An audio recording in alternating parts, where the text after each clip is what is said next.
Vamos fazer nossa oração?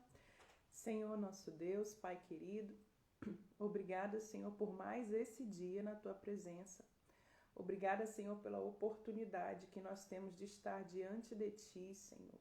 Obrigado, Pai, pelo Teu Espírito Santo, que é o nosso Consolador, que é quem nos guia, que é quem, Senhor, está conosco nos nossos momentos, ó Deus, em todos os momentos, ó Pai, nos fortalecendo, intercedendo por nós.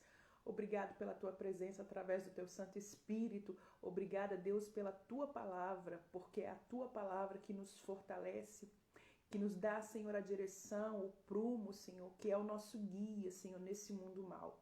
Obrigado, Jesus, pela nossa casa, Senhor. Fica conosco nesse dia. Senhor, fica conosco, fala conosco, Senhor. É eu que te peço, em nome de Jesus. Bom dia. Bom dia, Michele. Ah, tem gente que acordou cedo hoje. Olha, o pessoal entrando. Glória a Deus. Amém.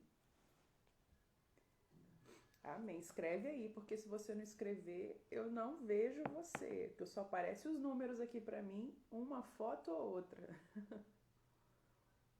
Amém.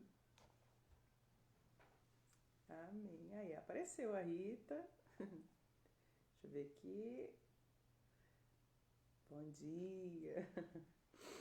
Glória a Deus. Vamos lá? Mateus capítulo 9. Aqui nós vamos ter muitos assuntos dentro de um capítulo, então eu vou precisar fazer breves comentários para a gente não ter que dividi-lo também em duas partes, né? Que apesar de eu não ter pressa para ler, mas senão a gente também não sai do lugar.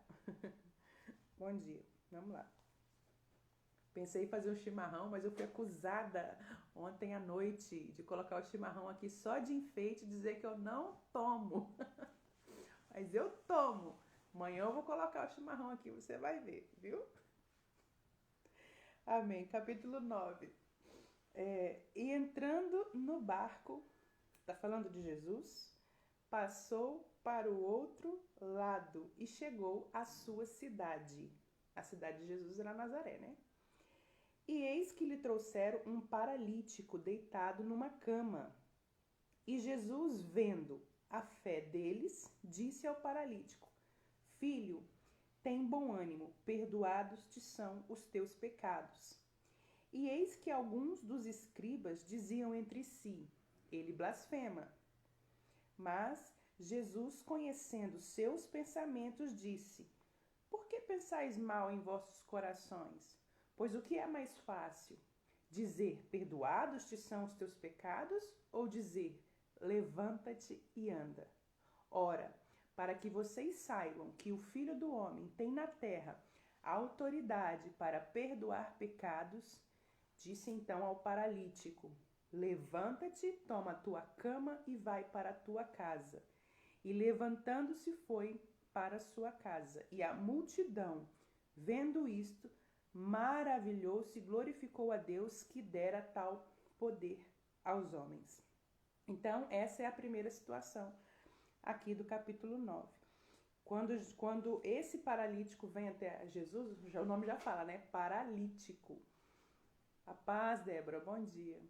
Ele precisou ser carregado, ele precisou ser levado. Então a Bíblia diz que Jesus, vendo a fé deles, a fé de quem? A fé de todos os envolvidos, né? A fé do paralítico e a fé de quem levou. Não é assim? Às vezes você não leva gente para a igreja, você não leva pessoas até Jesus e essas pessoas às vezes nem você tem que estar até com mais fé que elas, né? Pois é, aqui está falando que Jesus observou a fé deles, tanto de quem levou quanto do paralítico. E aí Jesus primeiro diz: Perdoado te são os teus pecados. Jesus não diz primeiro assim: levanta e anda. Olha que interessante, né? Primeiro ele diz: perdoado te são os teus pecados. Então aqui Jesus nos ensina não é segredo, mas é um princípio, né? Do reino de Deus. Que Jesus veio primeiramente para perdoar os nossos pecados e nos conduzir à vida eterna. Paz, Solange. Nos conduzir à vida eterna. E é vontade dele curar o nosso corpo, curar-nos das nossas enfermidades, mas é vontade de Deus, primeiramente, que a gente abandone os nossos pecados, que nós sejamos perdoados e que nos tornemos filhos de Deus. E aí havia os fariseus ali, os religiosos e judeus e pessoas de todos os tipos, mas os religiosos, eu falei, eram os que davam mais trabalho, né? Eles começaram a dizer assim, mas quem é esse? Quem é esse que diz que pode perdoar pecados, né? Até então, não havia se visto ninguém assim. E Jesus chega como filho de Deus, tendo toda a autoridade, e ele diz, eu tenho poder para perdoar pecados. E aí eles achavam que Jesus estava blasfemando, né? Diziam assim, meu Deus, ele está blasfemando, porque ninguém tem poder para isso. E aí é uma das primeiras vezes que Jesus vai bater de frente com eles e dizer. Inclusive Jesus começa a ter, foi até irônico em certo ponto, né? Porque ele diz assim, o que é mais fácil? Eu dizer, perdoados são os teus pecados, ou levanta e anda, né? E aí calou a boca de todo mundo, porque o homem se levantou, pegou sua cama e foi embora. Então Jesus demonstrou ali que tem poder para as duas coisas, para curar e também para perdoar pecados. No versículo 8 você viu, né? A multidão vendo isto maravilhou-se e glorificou a Deus. Então, quando você vê as pessoas operarem nos dons do Espírito, de cura, de revelação, são 13 dons do Espírito, né? Que Paulo descreve lá em Coríntios. Todos esses dons são para apoiar a palavra e para glorificar a Deus. Então, assim, aqui nós estudamos a palavra, mas é necessário que hajam os dons e as manifestações de cura, de libertação, para que elas testifiquem da palavra e para que a multidão veja e por causa disso glorifique a Deus, tá bom? Então, por isso que você vai ver, sempre onde tem sinais, você vai ver muita gente, tá? É isso. Versículo 9. E Jesus, passando adiante dali, viu assentado na recebedoria, ou outras versões vão falar alfândega, tá? Que é onde se recebe impostos. Um homem chamado Mateus, e disse-lhe, segue-me. E ele, levantando, seguiu. Esse Mateus aqui é o Mateus, autor do livro que a gente está lendo, tá? Nós estamos lendo o livro de Mateus, então, esse é o Mateus que escreveu. Ele era coletor de impostos para os romanos. Lembra que eu falei dos romanos? E aconteceu que, estando ele em casa, sentado à mesa, chegaram muitos publicanos e pecadores e sentaram-se juntamente com Jesus e seus discípulos. Publicanos também eram pessoas que cuidavam das finanças, dos impostos, mas eles eram os chefes, né? Interessante que ele faz assim, ele destaca publicanos e pecadores, né? Olha só, acho que os judeus, não sei, os religiosos talvez se considerassem melhor ou mais santos, né? Mas aqui ele diz assim, publicanos e pecadores. Lembra da passagem, eu acho que a gente não chegou lá ainda, da mulher que foi achada em adultério e aí levaram ela para Jesus e dizendo assim, ela adulterou, o que você diz que a gente tem que fazer? Porque a lei diz que tem que apedrejar, né? E Jesus não falou nem não nem sim, ele só disse, quem não tiver pecado, atire a primeira pedra. Então todo mundo reconheceu que era pecador, né? E saiu, cada um foi deixando as suas pedras e saiu. Interessante, Jesus levou todo mundo ali a refletir, né? Quem não tiver pecado. E aqui interessante que eles fazem essa distinção. Chegou muitos publicanos e pecadores, ou seja, todo mundo que estava lá era pecador, né? Mas enfim. 11. E os fariseus, vendo isto, disseram aos seus discípulos, por que o vosso mestre come com publicanos e pecadores? Jesus, porém, ouvindo, disse-lhes, não necessitam de médicos que estão são, mas sim os doentes. Ide, porém, e aprendei o que significa. Eu quero misericórdia e não sacrifício, porque eu não vim chamar os justos, mas os pecadores ao arrependimento. E eu gosto de salientar, e eu vou salientar aqui essa palavra até o final da nossa leitura, arrependimento. Porque a mensagem de Jesus, do reino dos céus, é toda baseada no arrependimento.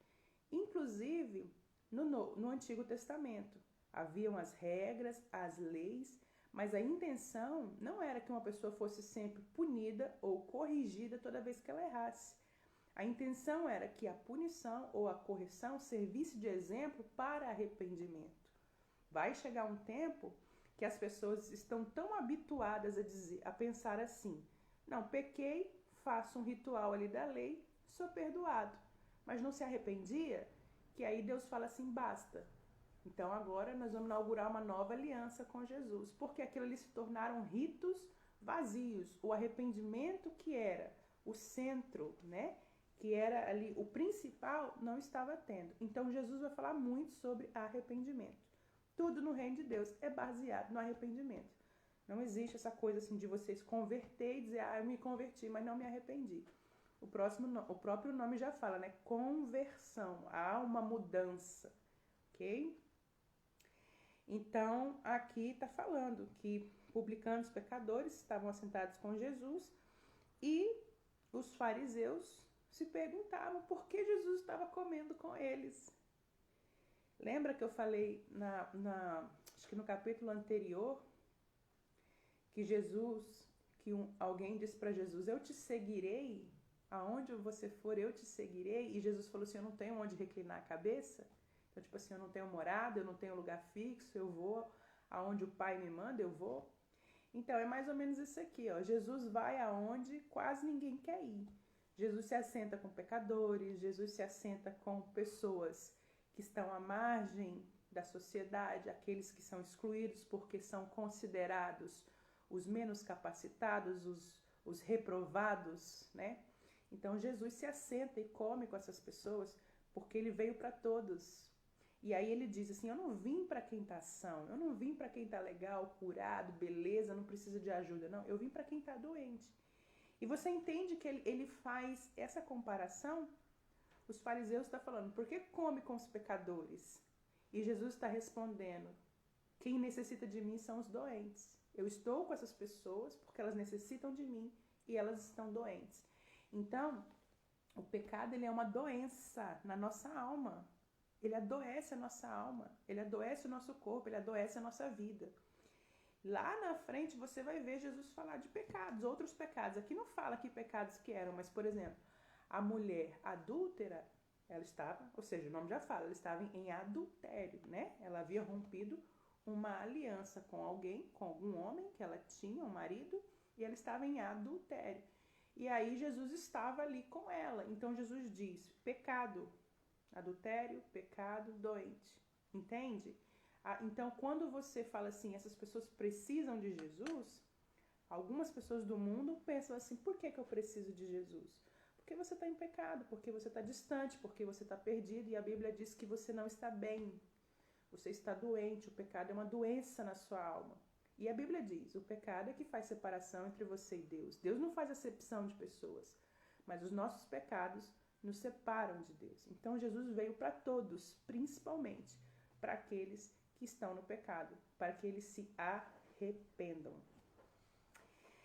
14. Então vieram a ele os discípulos de João, dizendo: por que jejuamos nós e os fariseus muitas vezes, mas os teus discípulos não jejuam? E disse-lhe Jesus: podem porventura andar tristes os filhos das bodas, enquanto o esposo está com eles?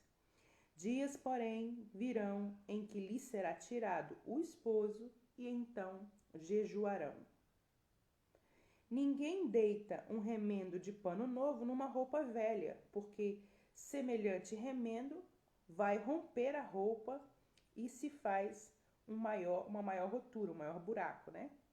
Nem se deita um vinho novo em odres velhos. Aliás, rompem-se os odres e entorna-se o vinho, e os odres estragam-se, mas deitando-se o vinho novo em odres novos, ambos se conservam. Odres, para quem não sabe, é um recipiente feito de couro animal, né? Acho que já devem ter visto nos filmes, que eles colocam água, azeite, vinho, né? E eles usavam também para guardar o vinho, e Jesus está falando: O vinho novo, ele tem um processo de fermentação. Então, se você coloca ele num odre velho, de um couro velho, aqui está dizendo, vai se romper o odre, vai se perder o vinho, né? Então, é isso que Jesus está falando aqui de odre. Também Jesus está falando do jejum.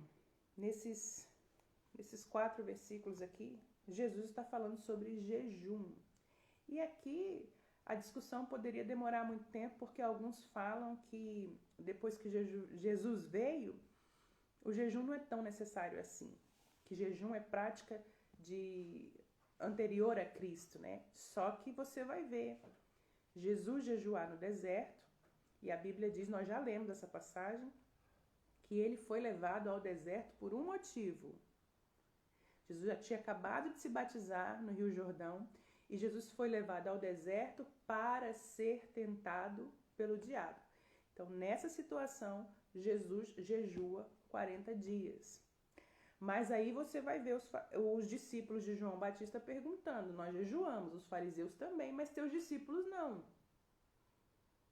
Aí Jesus falou assim, Jesus não reprovou o jejum, ele só respondeu, eu estou com eles, eu sou o noivo, eu sou o esposo. E enquanto eu estou com eles, não tem necessidade deles se humilharem, jejuarem. Mas vai chegar um dia que o esposo vai ser tirado, o noivo vai ser tirado. E aí eles precisarão jejuar. E realmente, você começa a ler todo o Novo Testamento e você vai ver que o jejum era uma prática. Paz, Vitória, que bom te ver por aqui. O jejum era uma prática dos discípulos. Pedro, quando recebe ali uma revelação, ele estava no terraço de uma casa e Jesus manda ele ir até os gentios, que eu já expliquei que era todo aquele que não era judeu, e ali eles recebem o Espírito Santo e inauguram uma nova estação, porque eles ficam pensando assim, peraí, eu achei que o Espírito Santo só viria sobre nós, mas também vem sobre os gentios. Então, quando Pedro recebe essa revelação, a Bíblia é muito clara, ele estava no terraço da casa jejuando. Então, qual é a importância do jejum, tá? Jesus foi levado ao deserto e ele venceu o diabo, né, porque foi para ser tentado, de 3 formas: jejuando, orando e através da palavra. Lembra que Satanás tentou o jejum através da palavra? Distorcendo a palavra, aplicando a palavra em determinadas situações, se aproveitando das fragilidades da carne, tá? De Jesus, porque Jesus teve fome. Porque Jesus, quando a gente está com fome, né, a gente fica mais vulnerável. Então Jesus estava na carne, jejuando, estava sendo tentado. E Jesus foi tentado também quanto à sua identidade, e por aí vai. Então Jesus venceu o diabo através da palavra, do jejum e da oração. E aí chegou-se o momento onde nós não temos mais o esposo conosco. Jesus não está mais nessa terra. Jesus chegou o momento da crucificação e ele subiu, ele deixou o Espírito Santo, mas ele mesmo não estava mais aqui. Então seus discípulos começam a jejuar, porque o jejum é isso, ele mata a sua carne. Paulo vai dizer lá na frente o seguinte, que o nosso espírito é forte, mas a nossa carne é fraca. Você vai ver muitas vezes Paulo dizer que há uma luta da sua carne contra o seu espírito. Porque ele diz, a carne se inclina para as coisas da carne, o espírito para as coisas do espírito. Então, você vai ver essa necessidade de você mortificar todos os dias a sua carne, para elevar dentro de você a voz do Espírito, para te reconectar, para te fortalecer a Deus. Tem gente que fala, isso é balela. Existem correntes de pessoas que dizem que o jejum já não é mais uma prática necessária. Mas agora eu falo, né, para quem tem o hábito de jejuar, faz a comparação e a pessoa vai te responder como é a vida dela com o jejum e como é a vida dela sem o jejum. Porque com o jejum, os nossos ouvidos, eles ficam muito mais sensíveis à voz de Deus. Muito mais sensíveis. Sem comparação. Então, o jejum, ele faz isso. Ele te ajuda a vencer a sua carne e te ajuda a elevar a voz de Deus, a voz do Espírito Santo dentro de você. É como se você estivesse literalmente matando, calando a sua carne e deixando sobressair o Espírito de Deus, a presença de Deus dentro de você. Oramos e jejuamos quando estamos em períodos de dificuldade e de intensa batalha? Sim, sim, porque em períodos de dificuldade e intensa batalha nós estamos mais propensos a errar, a ceder e a pecar. Então, sim, nós oramos, nós jejuamos, nós batalhamos com as armas espirituais. E o jejum é uma arma espiritual. Então, Jesus, nessa passagem, ele não repudia o jejum. Ele só diz, por enquanto eu estou com eles, não é necessário. Mas quando eu for tirado, eles irão jejuar. Então, ele não repudia, tá? Então, que você tenha a prática do jejum na sua vida. E jejum também não é só abstinência de comida, tá? Jejum é a abstinência de comida somado ao período de oração e ali você fica mais vigilante no jejum, né? Para se entregar mais a Deus durante aquele período. Então, tem pessoas que gostam de jejuar só quando estão em casa, outras gostam de jejuar quando vão para o trabalho, isso aí fica a critério de cada um. Mas que seja um período ali de conexão com Deus. 18. Dizendo-lhe estas coisas, eis que chegou um chefe e o adorou, dizendo: a minha filha faleceu agora mesmo, mas vem, impõe-lhe a tua mão e ela viverá. E Jesus, levantando-se, seguiu ele e os seus discípulos. E eis que, então Jesus está indo aqui visitar a filha de Jairo, tá? Aqui não fala que é Jairo, mas Jairo era um dos líderes religiosos da sinagoga. Para frente, nos outros livros, evangelhos, você vai ver citar o nome dele. Mas aqui não fala, só fala a filha de um chefe. Então ela havia morrido e Jesus vai. Só que no meio do caminho acontece uma outra situação. Eis que uma mulher que havia 12 anos padecia de um fluxo de sangue, chegando por detrás dele, tocou na orla da sua roupa.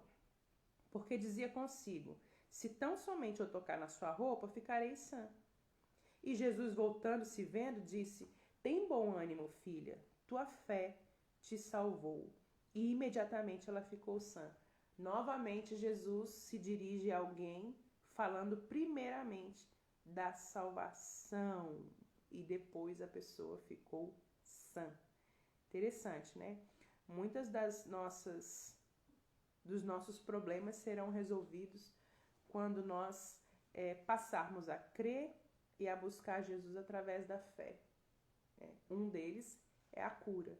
Eu tenho certeza que muitas pessoas aqui tinham problemas antes e antes de conhecer Jesus, elas não procuravam em Jesus a solução dos seus problemas. Hoje, através da fé, elas conseguem a cura do corpo e a resolução de muitos outros problemas, porque a fé em Jesus, ela faz isso. Então, Jesus vira para a mulher e diz: a tua fé te salvou, e logo ela ficou sã. 23. E Jesus, chegando à casa daquele chefe, vendo os instrumentistas e o povo em alvoroço, disse: retirai-vos, que a menina não está morta, mas dormem. E riam dele. E logo que o povo foi posto fora, entrou Jesus e pegou-lhe na mão, e a menina se levantou. E espalhou-se aquela notícia por todo aquele país. Então você vê, Jesus acabou de ressuscitar uma menina, tá? E aí a Bíblia diz que essa notícia da ressurreição da filha de Jairo se espalhou por todo o país. E quando chegou a casa, 27, e partindo Jesus dali, seguiram-no 2 cegos, clamando e dizendo: tem compaixão de nós, filho de Davi.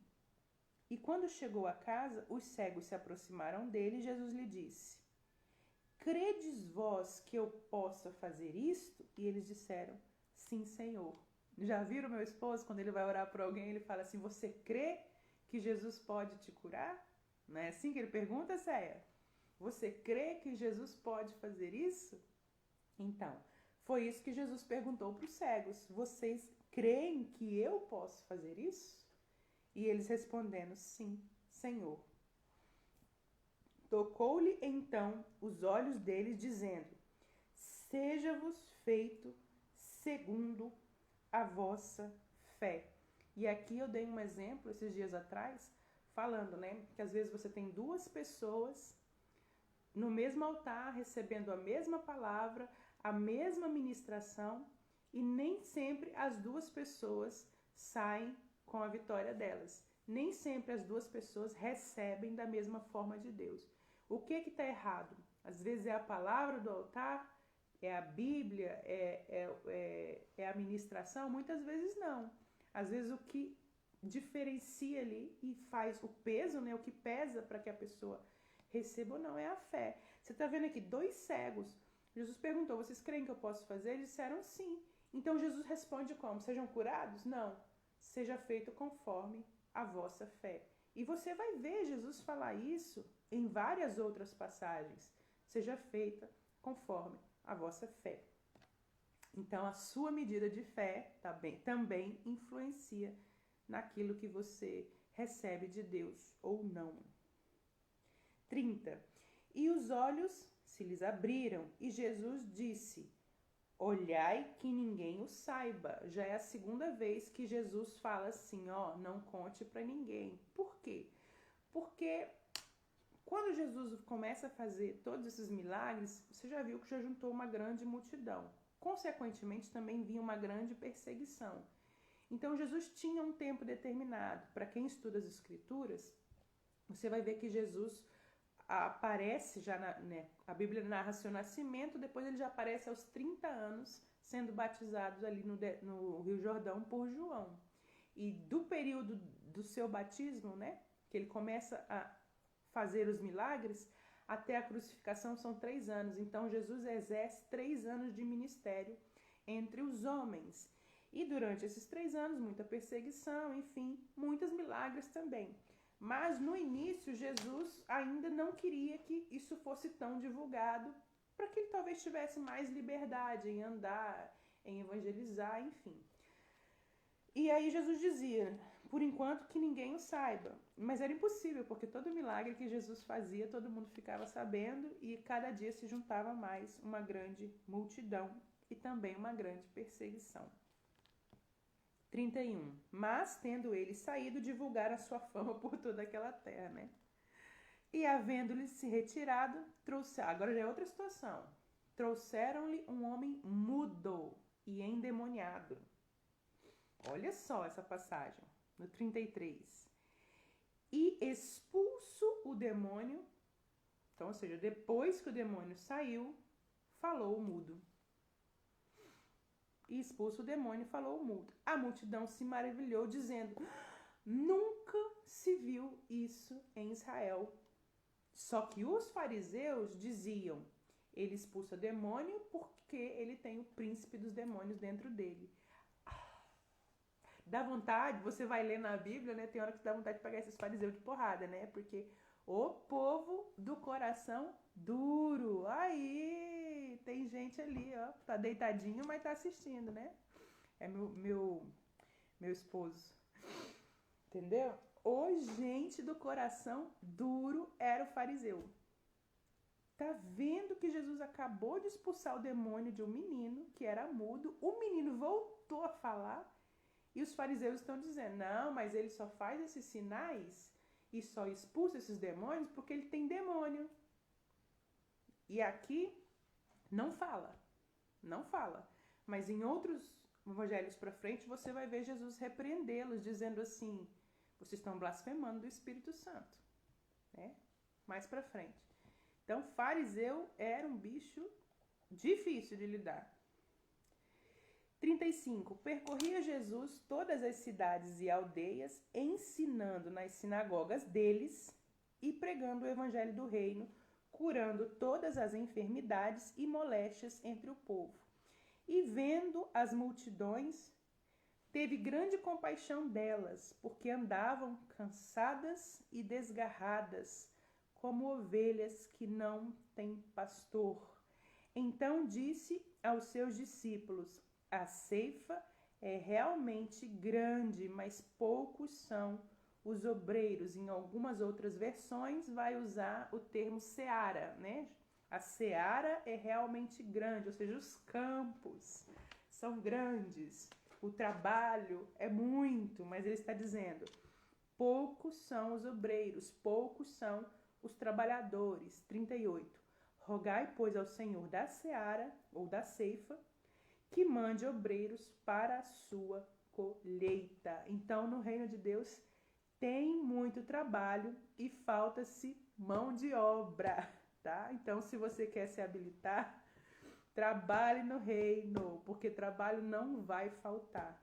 Interessante que a multidão seguia Jesus, vendo tudo que ele fazia, e diz que Jesus teve compaixão da multidão, porque elas estavam cansadas e andavam como ovelhas que não têm pastor. Ou seja, não haviam pessoas para apacentar essas outras pessoas. Não havia gente que trabalhasse no reino que estava disposto a cuidar de pessoas. Desde que nós começamos a ler aqui Mateus, você já viu João Batista censurar os fariseus, e você já viu Jesus falar duro contra os fariseus, que eram os líderes religiosos, né? Eram judeus religiosos da época, muito preocupados com os ritos, muito preocupados com a lei, muito preocupados com a aparência. Jesus censura eles muito severamente, mas não se preocupavam em amar, em cuidar e em ter misericórdia. Será que eu já passei o versículo que fala misericórdia, quero e não sacrifício? Ah, sim, no 13, nós acabamos de ler.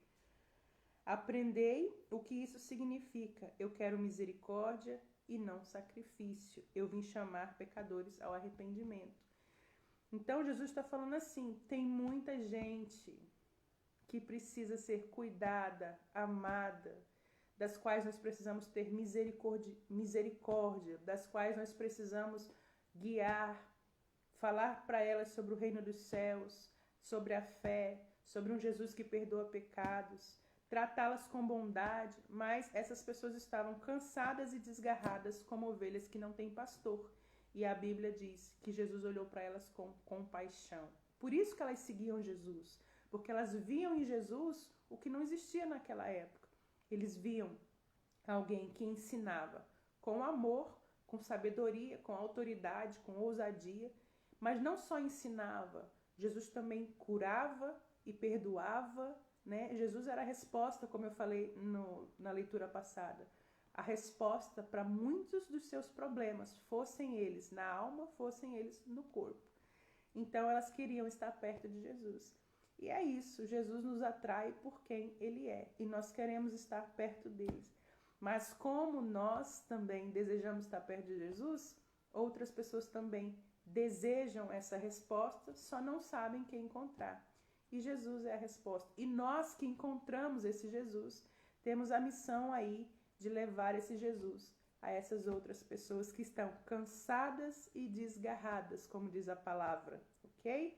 Então, coloca a mão na seara, seja uma testemunha de tudo aquilo que Deus já fez na sua vida, seja testemunha. Jesus te chamou para ser testemunha. E fale de Jesus às pessoas. Pegue o seu dia hoje, coloque essa palavra em prática, tenha misericórdia das pessoas e anuncie esse mesmo Jesus para elas. Exerça mais um dia a sua fé, que o seu dia seja produtivo. Que o seu dia seja produtivo no seu trabalho, seja produtivo no seu lar, que você possa viver a fé. E como nós lemos a respeito do jejum, que você passe a prática do jejum para que você mortifique a sua carne e esteja com o seu espírito muito mais reconectado a Deus. E se você está em tempos de batalha e de guerra, é a melhor hora para você começar a jejuar e a buscar o Senhor. Jesus vai te dar vitória. Amém? Então, que você fique com a leitura desse capítulo hoje, que esses milagres que Jesus fez na vida dessas pessoas, Deus possa fazer também na sua vida ou através das suas mãos. Ontem nós estávamos ali orando com alguns irmãos e Deus fez maravilhas, né? Tirando dores, tratando a nossa fé, e foi algo maravilhoso. Que você seja esse instrumento, tá? Essa testemunha e esse instrumento que vai levar alívio para essas pessoas cansadas. Que Jesus abençoe seu dia. Fica na paz do Senhor e até amanhã.